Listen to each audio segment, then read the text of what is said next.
Еліміздің ертеңі жас ұрпақтың қолында, жас ұрпақтың тағдыры ұстаздардың қолында деп елбасымыз айтқандай, озық ойлы, ұшқыр қиялды, жаны жайсаң, кең жүректі, білікті ұстаздардан білімді де тәрбиелі шәкірттер шығады. Қазіргі таңда Байзақ ауданы Сарыкемер ауылы Ғани Мұратбаев атындағы гимназияда жан-жақты, жоғары білімді, өз істерінің үлгілері болғысы келетін жас ұстаздарымыз жұмыс істейді.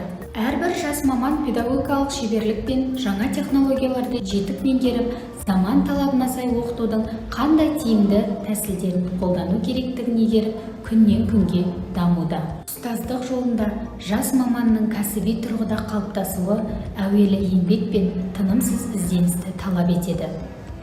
Тәрбие мен білімді ұштастырып, оқушылардың рухани дамуын қамтамасыз етуге бағытталған жалпы адамзаттың ұлттық құндылықтарды дамыта отырып, жан-жақты, үйлесімді тұлға тәрбиелеу мұғалімнің басты парызы. Күнделікті мектеп өмірінде жас мамандарға аға болып, тәжірибелі, өз ісінің білікті мамандары қолдау көрсетіп, тәлімгер ретінде бағыт-бағдар береді.